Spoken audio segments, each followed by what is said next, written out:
സഹൃദയരെ, computer യുഗത്തിലെ അത്യാധുനിക മനുഷ്യൻ എത്തി നിൽക്കുന്നത് 21-ാം നൂറ്റാണ്ടിലാണ്. ആത്മീയതയുടെ വിളനിലമായിരുന്ന വ്യക്തിജീവിതങ്ങളും കുടുംബ ബന്ധങ്ങളും ഇന്ന് ലൗകികതയുടെ കടന്നുകയറ്റത്തിൽ തകർന്നടിഞ്ഞുകൊണ്ടിരിക്കുന്നു. വിലക്കപ്പെട്ട കനി തിന്നുകൊണ്ട് ഏദൻ തോട്ടത്തിൽ നിന്ന് ഇറങ്ങിപ്പോന്ന മനുഷ്യൻ ഇന്ന് അതേ വിലക്കപ്പെട്ട കനികൾ തിന്നുകൊണ്ട് ചരിത്രം ആവർത്തിച്ചുകൊണ്ടിരിക്കുന്നു. എവിടെയാണ് നമുക്ക് പിഴച്ചത്? തിരിച്ചു വരൂ, ലൗകികതയുടെ നശ്വരസുഖങ്ങളിൽ നിന്ന് പറുദീസയുടെ അനുശ്വരതയിലേക്ക്, അസന്മാർഗികതയുടെ വഴിത്തെറ്റുകളിൽ നിന്ന് സന്മാർഗികതയുടെ പ്രഭാപൂരത്തിലേക്ക്. എല്ലാ പ്രിയപ്പെട്ടവർക്കും ക്രിസ്മസ് നവവത്സരാശംസകൾ നേർന്നുകൊണ്ട് പെരിങ്ങോൾ നോർത്ത് കുടുംബ യൂണിറ്റ് അവതരിപ്പിക്കുന്നു ആത്മാവിന്റെ മഴവില്ല.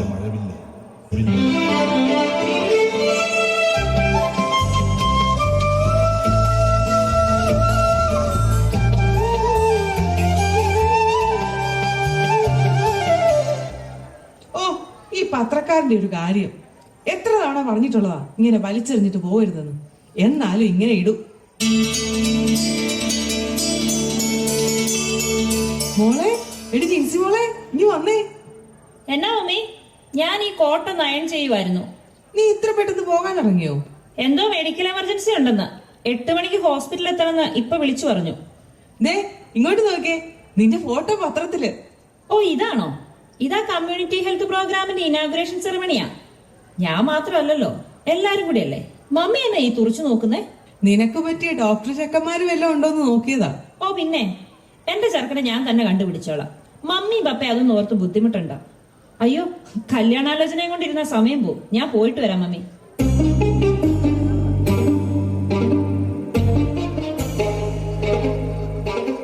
മോളോടുണ്ടോ? ഉണ്ട്. രാവിലെ എന്തോ എമർജൻസി കോൾ ഉണ്ടെന്ന് പറഞ്ഞ് ഹോസ്പിറ്റലിൽ പോകാൻ ഇറങ്ങും അവള്. പപ്പ, ഞാൻ പോവാ, ഡ്യൂട്ടിക്ക് കയറണം. ഇപ്പൊ തന്നെ ലേറ്റ് ആയി. സുസൻ, കുരിക്കാട്ടിലെ ഫിലിപ്പിന്റെ മകൾ വെറും MBBS കാരിയായ മാത്രം പോരാ, MD കൂടെ എടുത്ത് എനിക്ക് അവളെ വലിയൊരു ഹോസ്പിറ്റലിന്റെ മുഴുവൻ അധികാരിയാക്കണം. എങ്കിലേ എന്റെ കണക്കുകൂട്ടലുകളൊക്കെ ശരിയാവൂ. കുടിക്കാൻ ചായയാണോ കാപ്പിയാണോ? നിനക്കെന്താ ഞാൻ പറഞ്ഞതിലത്ര താല്പര്യമില്ലാത്ത പോലെ? ഇച്ചയ, നമ്മൾ എത്ര കണക്ക് കൂട്ടിയാലും ദൈവം വിചാരിച്ചതല്ലേ നടക്കൂ. അതൊക്കെ നിങ്ങൾ ഈ ദൈവവിശ്വാസികളുള്ളവരെ വെറും തോന്നല. കുരിക്കാട്ടിൽ ഫിലിപ്പിന്റെ ഇന്നോളമുള്ള കണക്കുകൂട്ടലുകളിൽ ഏതാണ് പിഴച്ചിട്ടുള്ളത്? 10ാം ക്ലാസ് വരെ എല്ലാ ക്ലാസ്സിലും 1ാം റാങ്ക് വാങ്ങിച്ചുകൊണ്ടിരുന്നവനെ അന്നത്തെ ബാക്ക് ബെഞ്ചുകാരനായി ഈ ഫിലിപ്പിന്റെ കമ്പനിയിലെ ശമ്പളക്കാരനായിപ്പോ, ചെറുപ്പത്തിൽ അപ്പന്റെ കൂടെ റബ്ബർ വെട്ടാൻ പോയപ്പോ മുതലാളി ചമഞ്ഞ് പരിഹസിച്ചവരെ ഇപ്പോ ഈ ഫിലിപ്പിന്റെ ഖദർകുപ്പായം കണ്ട എഴുന്നേറ്റ് നിൽക്കും. മൂത്തവനെ വക്കീലാക്കിയത് ചിലതൊക്കെ കരുതിക്കൂട്ടി തന്നെയാ. 40 ലക്ഷം മുടക്കി മകളെ പഠിപ്പിച്ച് ഡോക്ടറാക്കിയതേ അതിന്റെ 10 ഇരട്ടി ഉണ്ടാക്കാമെന്ന ആത്മവിശ്വാസത്തിൽ തന്നെയാ. എവിടെയാണ് ഈ ഫിലിപ്പിന്റെ കണക്കുകൂട്ടൽ തെറ്റിയത്? നീ പറ സൂസമ്മേ. ഇച്ചയൻ ഇങ്ങനെ അഹങ്കാരം പറയല്ലേ, കർത്താവിന് അത് ഇഷ്ടപ്പെടത്തില്ല. ഈ കോവിഡും വെള്ളപ്പൊക്കവും ഉരുൾപൊട്ടലും ഒക്കെ ഉണ്ടായപ്പോ നീയൊക്കെ പറയുന്ന കർത്താവ് എവിടെയായിരുന്നു? ആ വിശ്വാസമൊക്കെ ഞാൻ പണ്ടേ എന്റെ മനസ്സിൽ നിന്ന് ഇറക്കി വിട്ടതാ. തർക്കിക്കാൻ എനിക്ക് അറിയത്തില്ല ഇച്ചയ. പക്ഷെ ഇച്ചയ, ഇതൊക്കെ ഇച്ചയന്റെ വെറും തോന്നലുകളാ. അത്രേ എനിക്ക് പറയാൻ അറിയത്തുള്ളൂ. എന്നാ ഞാൻ ഒരു കാര്യം കൂടി പറയാം. എന്റെ ഒരു സുഹൃത്തിന്റെ മകൻ ഒരു ഡോക്ടറുണ്ട്, പേര് ജോജി. അവളുടെ ഹോസ്പിറ്റലിൽ തന്നെയാണ് ഇപ്പോൾ വർക്ക് ചെയ്യുന്നത്. അവൾക്ക് അവൻ നന്നായിട്ട് ചേരുമെന്ന് തോന്നുന്നു. തന്നെയല്ല, ടൗണിൽ ഒരു മൾട്ടി സ്പെഷ്യാലിറ്റി ഹോസ്പിറ്റൽ അവരിപ്പോ പണിതുകൊണ്ടിരിക്കുക. ഞങ്ങളിത് പറഞ്ഞങ്ങ് ഉറപ്പിച്ചു. പിള്ളേർക്ക് തമ്മിൽ ഇഷ്ടമാണോന്ന് അറിയാതെ എങ്ങനെയാ? അവർ ഒന്നിച്ചു പഠിച്ചതാ, ജോലി ചെയ്യുന്നു ഒന്നിച്ച്, ഇരുവരും പരിചയക്കാരുമാണ്. ഇനിയിപ്പോ എന്ത് നോക്കാനാ? അത് പിന്നെ ഇച്ചായ, അതൊക്കെ പറഞ്ഞ് മനസ്സിലാക്കി കൊടുക്കേണ്ടത് നിന്റെ ഉത്തരവാദിത്വം. ഏതായാലും ഞാൻ തീരുമാനിച്ചു കഴിഞ്ഞു. ആ അച്ഛനോ? എന്നാച്ചാ? ഫിലിപ്പ് സാറേ, ഞാനൊന്ന് സാറിനോട് പറഞ്ഞ ആ കാര്യം എന്തായി? ഓ, ആ ബീവറേജ് മാറ്റുന്ന കാര്യല്ലേ? ഞാനത് MLA സംസാരിച്ചിട്ടുണ്ട്.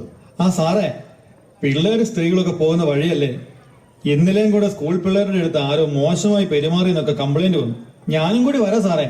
നമുക്ക് നേരിട്ട് പോയിട്ട് MLA അടുത്ത് ഒന്ന് കണ്ട് സംസാരിച്ചാലോ? അച്ഛനിങ്ങനെ എടുത്തിയാടാതെ, ഓരോന്നിനും അതിന്റെ സമയമെടുക്കുന്നേ.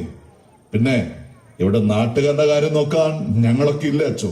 ഫിലിപ്പ് സാർ ഈ ഇടവക്കാരനാളെന്ന് വിചാരിച്ചിട്ടാ ഞാൻ സാറ് വഴിയൊന്ന് ഇടപെടാന്ന് വിചാരിച്ചത്. അച്ഛനിങ്ങനെ പള്ളിക്കാരും രാഷ്ട്രീയവും ഒക്കെ ഒന്നിച്ച് കാണരുത്. പള്ളിയിൽ ഞാൻ അച്ഛന്റെ കുഞ്ഞാടൊക്കെ ആയിരിക്കും, പക്ഷെ സമൂഹത്തിൽ ഫിലിപ്പ് അങ്ങനെയാണെന്ന് അച്ഛൻ വിചാരിക്കരുത്.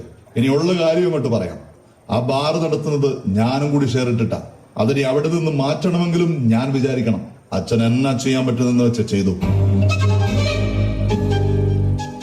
എന്തിനാ ഇച്ചായ ഇങ്ങനെ ദൈവകോപവും നാട്ടുകാരുടെ മുഴുവൻ ശാപവും വലിച്ചു തലേ വെക്കുന്നത്? എന്റെ കർത്താവേ, ഇനി എന്നൊക്കെ സംഭവിക്കുമോ എന്തോ. ഫിലിപ്പ് ഇവിടെ വരെ എത്തിയതേ ഒറ്റയ്ക്ക് തന്നെയാ. ലാഭമില്ലാത്ത ഒരു കളിക്ക് ഞാൻ നിൽക്കത്തില്ലെന്ന് നിനക്കറിയാലോ. നിന്റെ വികാരച്ചനോട് പോയി പറഞ്ഞേരെ, ഫിലിപ്പിനെ കൊണ്ട് തനിനിറം കാണിപ്പിക്കരുതെന്ന്.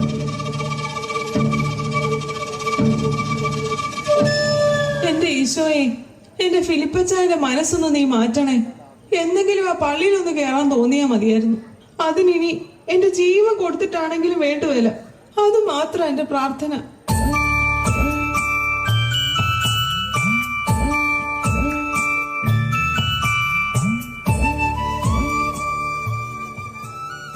Doctor Jincy, good morning. എങ്ങനെയുണ്ട് ഓപ്പറേഷൻ തിയേറ്റർ എക്സ്പീരിയൻസ്? ഇന്നത്തെ കേസ് കുറച്ച് കോംപ്ലിക്കേറ്റഡ് ആയി പോയിടും. കൂടെ നിൽക്കുവാണേലും ഞാൻ കുറച്ച് ടെൻഷനായി. പിന്നെ ഡോക്ടർ തുളസീധരൻ വന്ന് കൈകാര്യം ചെയ്തു. Actually he was so upset. എന്താ താൻ കാണണമെന്ന് പറഞ്ഞത്? അത് പിന്നെ ജോജി, നമ്മുടെ കാര്യം അടുത്ത ആഴ്ച ഉറപ്പിക്കാൻ പോവാന്നാണ് കേട്ടത്. അതെ, തനിക്ക് എന്തെങ്കിലും പ്രശ്നമുണ്ടോ? അതിനെക്കുറിച്ച് പറയാനാ ഞാൻ കാണണമെന്ന് പറഞ്ഞത്. ജോജി, നമ്മൾ തമ്മിൽ പരിചയവും സൗഹൃദവും ഒക്കെ തുടങ്ങിയിട്ട് എത്രയോ വർഷങ്ങളായി. പക്ഷെ അപ്പോഴൊന്നും നമ്മൾ വിവാഹത്തെക്കുറിച്ചൊന്നും ചിന്തിച്ചില്ല. ഇപ്പൊ വീട്ടുകാർ പറഞ്ഞപ്പോഴാ ഞാൻ അതിനെക്കുറിച്ചൊക്കെ ഒന്ന് സീരിയസ് ആയിട്ട് ചിന്തിച്ചു തുടങ്ങിയത്. അതിനിപ്പോ എന്താ? നിനക്കെന്നെ ഇഷ്ടമില്ലെന്ന് വല്ലതും ഉണ്ടോ? എടാ, നിന്റെ അത്ര എന്നെ അറിയാവുന്ന ആരാ ഈ ലോകത്തിലുള്ള ജോജി? അതൊന്നും അല്ല പ്രശ്നം. പിന്നെന്താ പ്രശ്നം? പഠിത്തത്തിന്റെ കാര്യമാണോ? MDക്ക് എനിക്ക് കിട്ടിയില്ലെങ്കിലും നിനക്ക് കിട്ടുമെന്ന് എനിക്ക് ഉറപ്പാണ്. അതല്ല ജോജി, ഞാൻ കുറച്ചു നാൾ മുമ്പ് ഒരു പേഷ്യന്റിന്റെ കാര്യം പറഞ്ഞില്ലേ? ഞാൻ പ്രാക്ടീസിന് പോയ ഹോസ്പിറ്റലിൽ എന്നെ ഒരുപാട് ടച്ച് ചെയ്ത ഒരാളുടെ മരണത്തെക്കുറിച്ച്. ഏതോ ഒരു സിസ്റ്റർ അല്ലേ? അതെ, എന്നോട് വലിയ സ്നേഹമായിരുന്നു. ക്യാൻസർ പിടിച്ച് വേദന കൊണ്ട് ശരീരം പൊളയുമ്പോഴും ആ സിസ്റ്റർ എപ്പോഴും ചിരിച്ചുകൊണ്ട് സംസാരിക്കുമായിരുന്നു, ഏറ്റവും അടുത്ത കൂട്ടുകാരിയെ പോലെ. വേദന കുറയ്ക്കാൻ സഡേറ്റീവ് എന്തെങ്കിലും എടുക്കാൻ സിസ്റ്റർ ഒരിക്കലും സമ്മതിച്ചില്ലായിരുന്നു എന്നാ നേഴ്സുമാരൊക്കെ പറയുന്നേ. ഒരു ദിവസം ഞാൻ സിസ്റ്ററിനോട് ചോദിച്ചു, സിസ്റ്റർ, എങ്ങനെ ഇത്രയും ജീവൻ പോകുന്ന വേദന സഹിച്ച് ചിരിക്കാൻ കഴിയുന്നേ? അപ്പൊ സിസ്റ്റർ എന്റെ കയ്യെ പിടിച്ചിട്ട് പറയുക, ഞാൻ ഈ വേദന ഈശോയ്ക്ക് സമർപ്പിക്കുമ്പോൾ ഒത്തിരി ആത്മാക്കളെ ഈശോ സ്വർഗത്തിൽ കൊണ്ടുപോകുന്നുണ്ടെന്ന്. മോളെ, ഞാൻ സഹിക്കുവല്ല, സ്നേഹിക്കുവാണെന്ന്. ജോജി, എനിക്കിതൊന്നും മറക്കാൻ പറ്റുന്നില്ലടാ. നീ എന്താ ഈ പറഞ്ഞു വരുന്നത്? അങ്ങനെ ഒരു ജീവിതം എനിക്കും വേണമെന്ന് തോന്നുന്നു. ഒത്തിരി പേരെ സ്വർഗത്തിൽ കയറ്റാൻ പറ്റുന്ന, ഹൃദയം തുറന്ന് ചിരിക്കാൻ പറ്റുന്ന, വേദനകളെ പോലും ആത്മാക്കളെ രക്ഷിക്കാനുള്ള വഴിയാക്കി മാറ്റുന്ന ഒരു ജീവിതം. ജോജി, മരിച്ചു കിടന്നപ്പോൾ പോലും ആ സിസ്റ്റർ ഹൃദയം തുറന്ന് ചിരിക്കുമായിരുന്നു. ആദ്യമായിട്ടാ അങ്ങനെ ഒരു മരണം ഞാൻ കാണുന്നത്. എനിക്കും നീ പറയുന്നത് കേട്ടപ്പോ അതൊരു അത്ഭുതം പോലെയാ തോന്നുന്നത്. ജോജി, നിന്റെ ഒപ്പം ജീവിതം പങ്കിടാൻ എനിക്കിഷ്ടാണ്. പക്ഷെ അതിനേക്കാൾ ഉപരിയായ ഒരു ഉൾവിളി ആ സിസ്റ്ററിനെ പോലെ ജീവിക്കാൻ എനിക്ക് തോന്നുക ജോജി.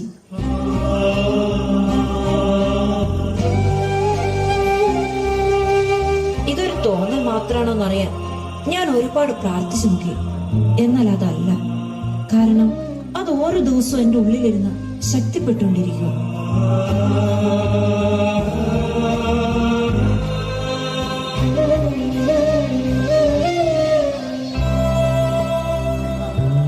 ജിൻസി, അങ്ങനെ നിനക്ക് തോന്നുന്നുണ്ടെങ്കിൽ നീ പറഞ്ഞത് ശരിയാണ്.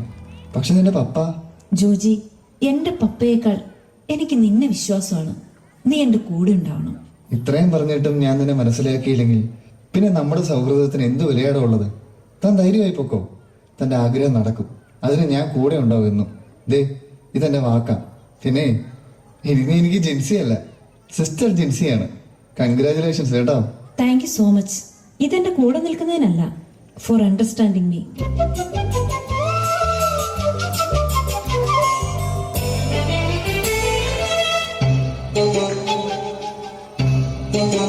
ജിൻസി, എടി ജിൻസി. എന്നാ എന്നാ പറ്റി ഇച്ചായ? അവള് ഡ്യൂട്ടി കഴിഞ്ഞ് വന്ന് കിടക്കുവാ. ഇന്നെനിക്ക് രണ്ടിലൊന്നും അറിയണം. എവിടെടി അവള്, നിന്റെ പുന്നാര മോള്? ഫിലിപ്പച്ചായ, കാര്യം പറ. എന്നതാന്നേ ഈ കിടന്ന് ബഹളം വെക്കുന്നത്? എന്ന് തൊട്ടാടി നീ ഒറ്റയ്ക്ക് തീരുമാനം എടുത്ത് തുടങ്ങിയത്? എന്നതാ ഇച്ചായ? കല്യാണം ഉറപ്പിച്ച നിന്റെ മോള് സന്യസിക്കാൻ പോവുകയാണെന്ന്. ഞാൻ പറഞ്ഞുറപ്പിച്ച കല്യാണം അവള് മുടക്കി. അവൾക്ക് കന്യാസ്ത്രീയാകാൻ പോകണം. എന്നെ മോളെ ഈ പറയുന്നത്? മമ്മി, എനിക്കെന്റെ ജീവിതം അങ്ങനെയാണെന്നാണ് തോന്നുന്നത്. അതെന്റെ ഉറച്ച തീരുമാനമാണ്. ജോജിയോട് ഞാൻ കാര്യങ്ങൾ പറഞ്ഞു. എടി, ഈ കുരിക്കാട്ട് ഫിലിപ്പിന് ജീവനുണ്ടെങ്കിൽ നിന്റെ കല്യാണം ഞാൻ വിചാരിച്ച പോലെ നടത്തിക്കും. പപ്പ, എന്റെ ജീവിതം എങ്ങനെയാണെന്ന് തീരുമാനിക്കാനുള്ള പ്രായം എനിക്കുണ്ട്. വിവാഹപ്രായം എത്തിയ ഒരു പെൺകുട്ടിയാണ് ഞാൻ. മോളെ, പപ്പയോട് ഇങ്ങനെയാണോ സംസാരിക്കുന്നത്? അവൾ പറയട്ടെ. പ്രായപൂർത്തിയായവൾക്ക് പറയാനുള്ളത് എന്താണെന്ന് ഞാൻ കൂടി ഒന്ന് കേൾക്കട്ടെ. ലക്ഷങ്ങൾ കൊടുത്ത് ഞാൻ ഇവിടെ പഠിപ്പിച്ചതേ ഏതെങ്കിലും കന്യാസ്ത്രീ മഠത്തിന് കാശുണ്ടാക്കി കൊടുക്കാനല്ല. പപ്പയ്ക്കെല്ലാം പൈസ കൊണ്ട് അളക്കാൻ മാത്രമേ അറിയത്തുള്ളൂ.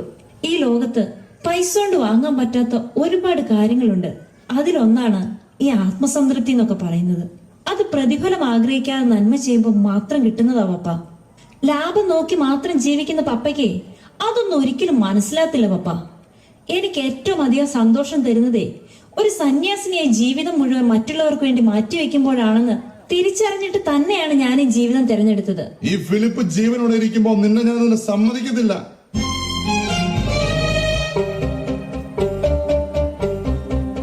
ഇച്ചായൻ എന്നോട് ക്ഷമിക്കണം. മോളെ, നിന്റെ തീരുമാനം ഉറച്ചതാണെങ്കിൽ ഈ മമ്മി കൂടെ ഉണ്ടാവും. ഈശോ നിന്നെ വിളിച്ചിട്ടുണ്ടെങ്കിൽ ആരൊക്കെ എതിർത്താലും നീ ഒരു സിസ്റ്റർ ആകും. ഇച്ചായ, ദൈവം വിളിച്ച നമ്മളായിട്ട് എതിര് നിൽക്കരുത് ഇച്ചായ.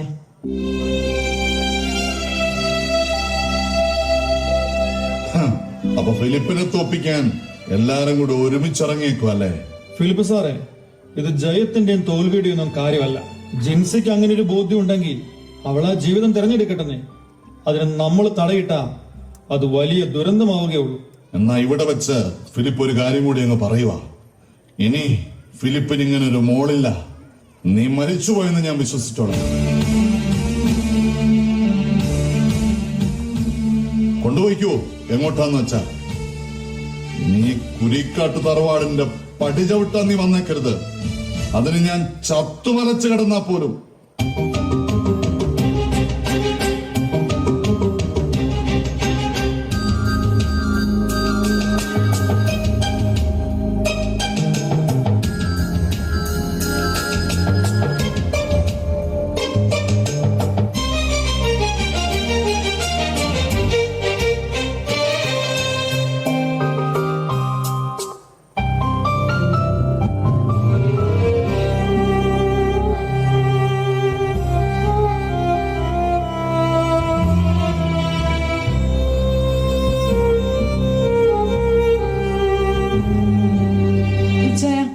ഒരിക്കൽ കൂടി വിളിക്കുക. ഇന്ന് നമ്മുടെ മോളുടെ ഉടുപ്പിടിയിലല്ലേ? നമുക്ക് അവിടെ വരെ ഒന്ന് പോകാം ഇച്ചായ.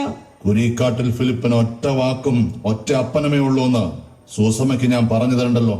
ഇന്ന് ഞാനെങ്കിലും ഒന്ന് പൊക്കോട്ടെ. അവള് വല്ലാതെ സങ്കടപ്പെടുന്നുണ്ടാവും. പൊയ്ക്കോ. പിന്നെ ആ വഴി അങ്ങ് പൊക്കോണം. തിരിച്ചിങ്ങോട്ട് വരണ്ട. ഇതെന്റെ വീടാ.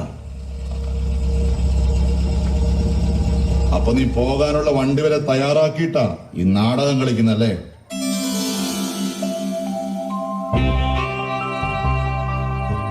മോനെ ജോണി, നീയോ? നീ വരില്ലെന്ന് പറഞ്ഞിട്ട്? അവൾക്കൊരു സർപ്രൈസ് കൊടുക്കാമെന്ന് വിചാരിച്ചു. കാര്യം തിരക്കൊക്കെ ഉണ്ടായിരുന്നു. എന്നാലും പെങ്ങളെ സിസ്റ്റർ ആവുന്ന ദിവസമല്ലേ, എനിക്ക് വരാതിരിക്കാൻ പറ്റുമോ? ഇതന്നെ അപ്പം പോകുന്നില്ലേ? വേഗം ഒരുങ്ങ്. ഞാൻ കാർ വിളിച്ചാണ് വന്നിരിക്കുന്നത്.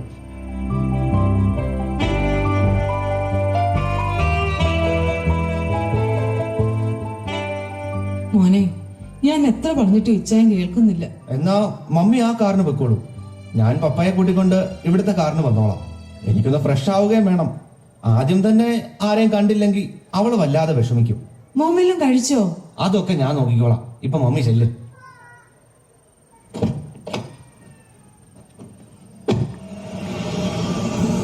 ജോണി, നിന്നെ ഞാൻ പഠിപ്പിച്ച് ഒരു അഡ്വക്കേറ്റ് ആക്കിയത് എനിക്ക് കൂടി ചില ഉപകാരങ്ങൾ ഉണ്ടാകാൻ വേണ്ടിയാ.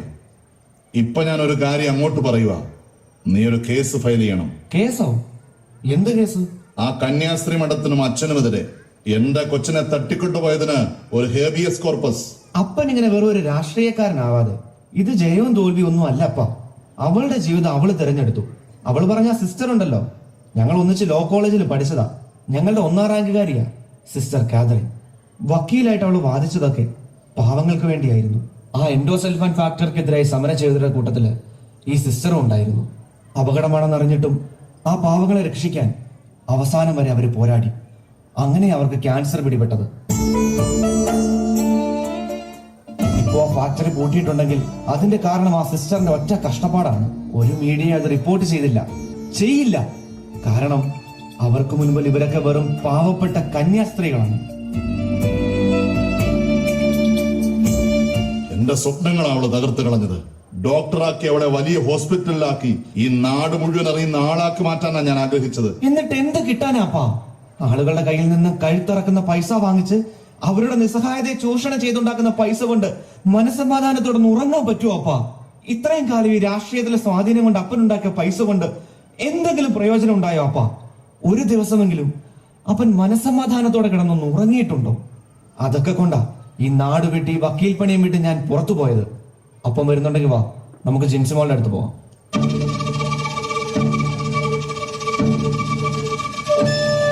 ഇല്ലടാ, അവളോട് ക്ഷമിക്കാൻ എനിക്ക് പറ്റില്ല. ഇപ്പോ നിന്നോടും.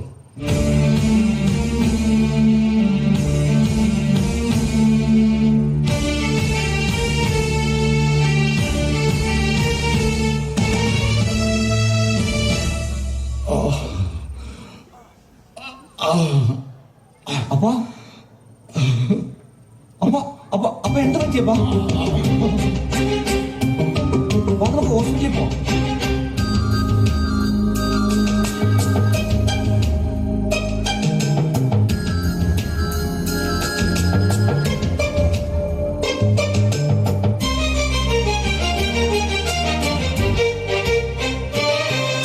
ഡോക്ടർ, ശരിക്കും അവർ എന്താ പറ്റിയത്? കുറച്ച് കോംപ്ലിക്കേറ്റഡ് ആണ്. ഹാർട്ടിലേക്കുള്ള 2 വെയിനുകൾ ബ്ലോക്കായി. വളരെ ഡേഞ്ചറസ് ആയ ഒരു സോണിലാണ് ഓപ്പറേഷൻ ചെയ്യേണ്ടത്. പക്ഷെ പേടിക്കണ്ട, അതിന് ഏറ്റവും പ്രഗത്ഭയായ ഒരു ഡോക്ടർ ഇവിടെ ഉണ്ട്. കൈപ്പിഴകളൊന്നും വരാത്ത ദൈവത്തിന്റെ കയ്യൊപ്പുള്ള ഒരു ഡോക്ടർ.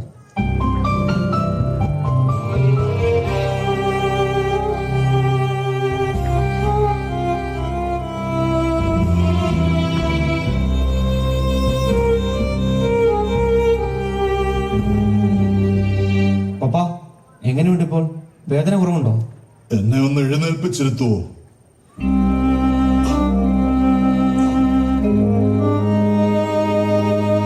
എനിക്കൊരാഗ്രഹമുണ്ട്. എന്റെ ജീവൻ രക്ഷിച്ച ആ ഡോക്ടറെ എനിക്കൊന്ന് കാണണം. ഒന്നാ കരം പിടിച്ചു ചുംബിക്കണം. മരണം അടുത്തു വന്നപ്പോഴാ എനിക്ക് മനസ്സിലായത് ഞാൻ ഈ ഉണ്ടാക്കി വെച്ചതൊക്കെ വിലകെട്ടതാണെന്ന്. ആ ഡോക്ടർ എന്ന് പപ്പയെ കാണാൻ വരുന്നുണ്ട്. ദേ, ആ വരുന്നതാണ് പപ്പയുടെ ജീവൻ രക്ഷിച്ച ഡോക്ടർ, സിസ്റ്റർ സ്നേഹ തെരസ്.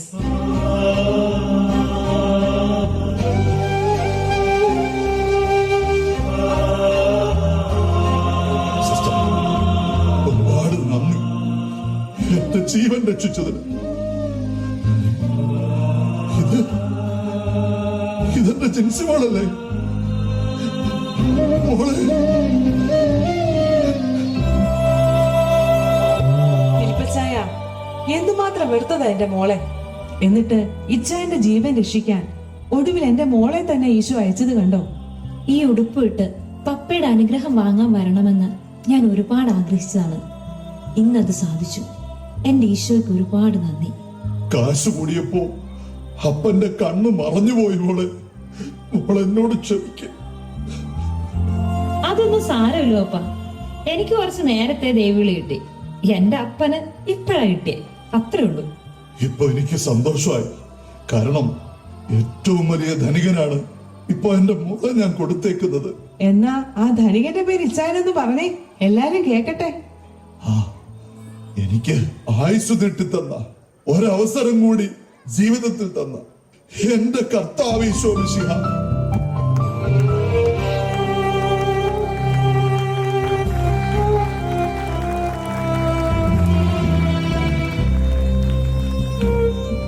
അതെ, അപ്പൊ എല്ലാരും ഹാപ്പി ആയല്ലോ. കുരിക്കാട്ടിലെ ഫിലിപ്പച്ചായന്റെ ഹൃദയമാറ്റ ശസ്ത്രക്രിയ വിജയകരമായി നടന്നിരിക്കുന്നു. അപ്പൊ നമുക്കിതൊന്ന് ആഘോഷിക്കണ്ടേ? അതിനുവേണ്ടി നമ്മൾ എങ്ങോട്ടാ പോകുന്നത് ഫിലിപ്പച്ചായ? എന്റെ ഇടവക പള്ളിയിലേക്ക് എന്റെ കണ്ണ് തുറപ്പിച്ചത് എന്റെ മോളാ. ഇനിയെങ്കിലും എനിക്കൊന്ന് ജീവിച്ചു തുടങ്ങണം, എന്റെ കർത്താവ് ആഗ്രഹിക്കുന്ന പോലെ.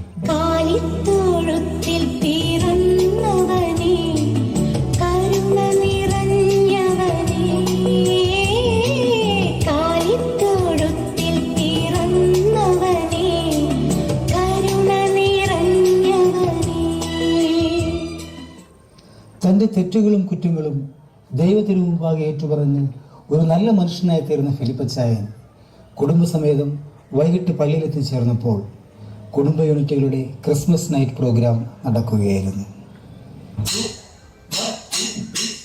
കണ്ണും കണ്ണും കാത്തിരുന്നു മണ്ണിലൊരു പൈതലിനാ, കാതോടു കാതോരം കേട്ടിരുന്നു ദൈവപുത്രൻ പിറക്കുമെന്ന്. കണ്ണും കണ്ണും കണ്ണും കണ്ണും കാത്തിരുന്നു മണ്ണിലൊരു പൈതലിനാ, കാതോടു കാതോരം കേട്ടിരുന്നു ദൈവപുത്രൻ പിറക്കുമെന്ന്. ആകാശവീതിയിൽ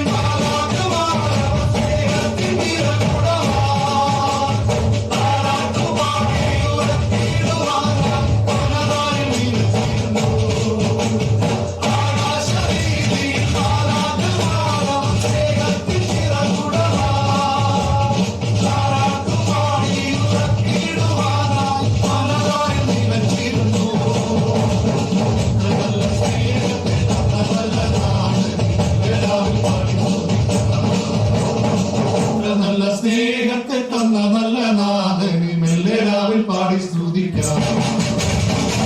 കണ്ണും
നല്ലൊരു സന്ദേശം നൽകിയ സ്കിറ്റ് അവതരിപ്പിച്ച പെരിങ്ങോൾ നോർത്ത് കുടുംബ യൂണിറ്റ് അംഗങ്ങൾക്ക്